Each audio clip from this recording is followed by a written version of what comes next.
Hello children, good afternoon. Today we will discuss new chapter organic chemistry. Right? In the previous video we discussed about the last topic of electrochemistry, that is electro refining, and today we will start organic chemistry. So let us see what is organic chemistry. Organic chemistry is a special branch of chemistry which deals with the compounds of carbon. So we can say organic chemistry is compound of carbon. Okay, compound of carbon.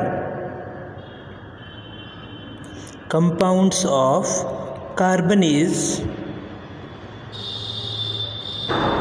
right. Organic compounds are compounds of carbon, as I told you all, but it is having some exception, like oxide of carbon. Organic chemistry, as I told you all, compounds of carbon except oxide of carbon. Except oxides of carbon, like CO2, like carbon monoxide. We cannot say that CO2 and carbon monoxide is organic compound. It also having exception in the form of carbonates and bicarbonates of metals, hydrogen and of the ammonium radical. Okay, so bicarbonate of metal, like sodium carbonate, we can see sodium carbonate and sodium bicarbonate, NaHCO3, Na2CO3. See, they all are containing carbon, but we cannot say that they all are organic compound. Okay, it is exception of organic compound, though it is containing carbon atom but not organic compound. In the year 1774, Antoine Lavoisier showed that all compounds obtained from vegetable and animals sources always contained at least carbon and hydrogen, and they exhibited similar properties. So according to Antoine Lavoisier, whatever compounds we get from vegetables and animals, they are organic compound, since they contain carbon and hydrogen. Right? So what I told, according to Antoine Lavoisier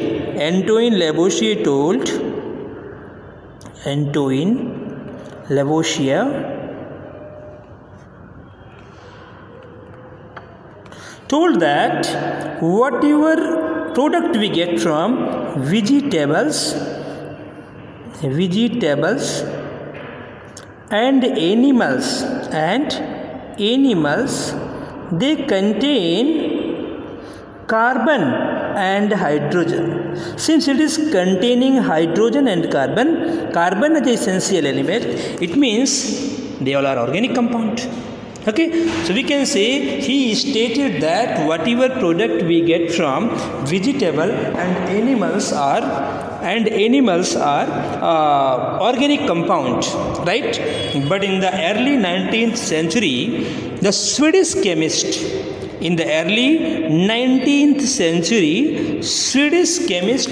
Jacob Berzelius,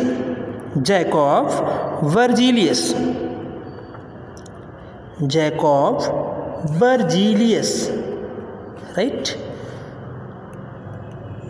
Berzelius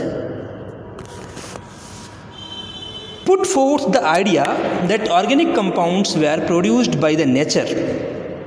Berzelius told that organic compounds are produced by the nature under the influence of some mysterious force. He told that organic compounds are obtained under the influence of some mysterious force,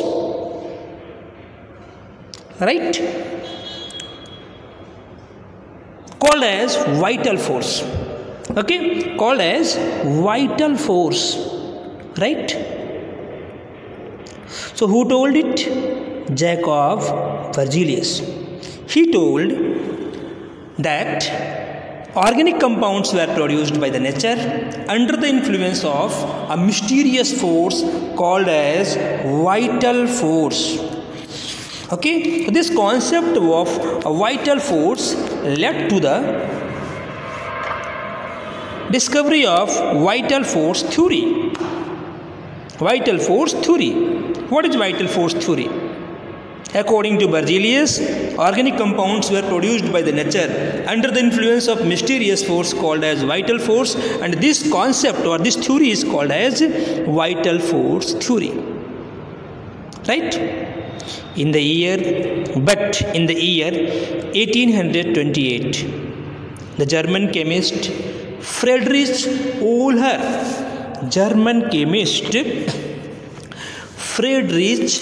Euler, okay, disproved the concept of vital force theory. Okay, so Friedrich Euler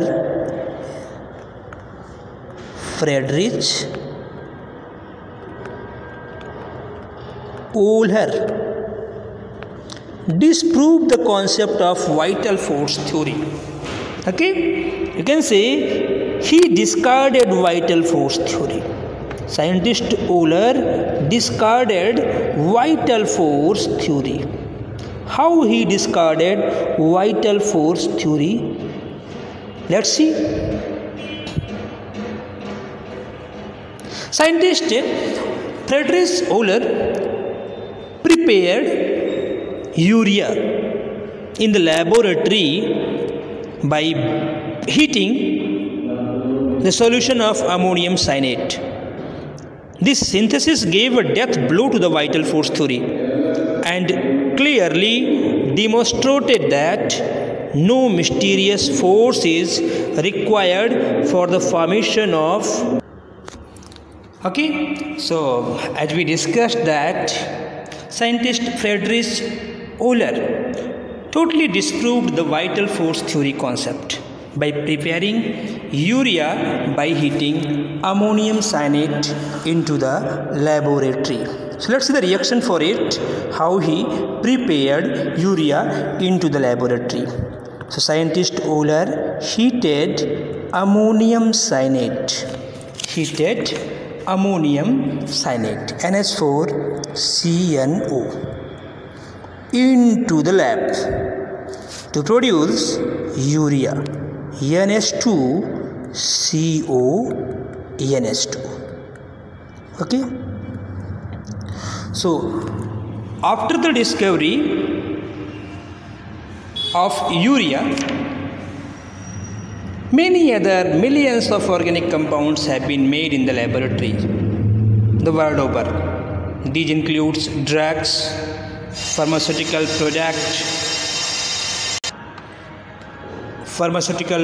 products like vitamins, enzymes, hormones, antibiotics, synthetic rubber and textiles, fertilizers, pesticides, paints, dyes, etc. It means after the discovery of urea, many millions of organic products are prepared into the laboratory. So totally, scientist Friedrich Euler disproved the theory of vital force. Okay, till now we discussed about what is organic chemistry, how early chemists like Antoine Lavoisier, Berzelius and Friedrich Euler contributed for the organic chemistry. According to Berzelius, as I told you all, organic compounds are produced by the nature under some mysterious force called as vital force within the living system. Right? While Antoine Lavoisier stated that compound obtained from vegetable and animals contain carbon and hydrogen as essential elements, and he told that these compounds are organic compound. Okay, finally I told you all, Friedrich Euler scientist, by preparing urea into the laboratory, totally disproved the concept of vital force theory. He proved that organic compounds can be prepared into the laboratory. After the discovery, or you can say preparation of urea into the laboratory, many organic compounds has been prepared into the lab. Let's see the modern definition of organic chemistry. How organic chemistry can be now defined as. If we talk about organic chemistry, or organic compounds are the hydrocarbon and their derivatives. Okay, so according to modern concept, organic compounds are Organic compounds are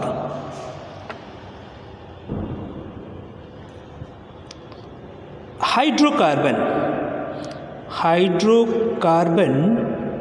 and derivatives of hydrocarbon. Derivatives of hydrocarbon.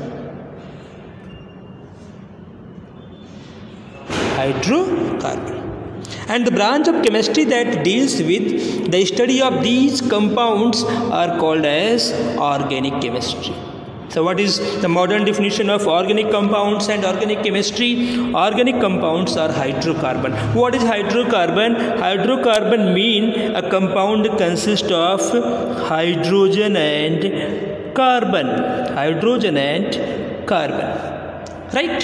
So organic compounds are hydrocarbon and derivatives of hydrocarbon. Apart from this, the branch of chemistry which deals with such kinds of compounds, means hydrocarbons and derivatives of hydrocarbons, are known as organic chemistry. You have to note that oxides of carbon, bicarbonates and hydrogen carbonate salts are not considered to be the part of organic compound. This is because their properties are very different from those of common organic compounds. So I hope you people understood what is organic compounds and organic chemistry. Now come at some unique nature of carbon atom. Right? Carbon is having some unique properties like, so topic is unique nature of carbon.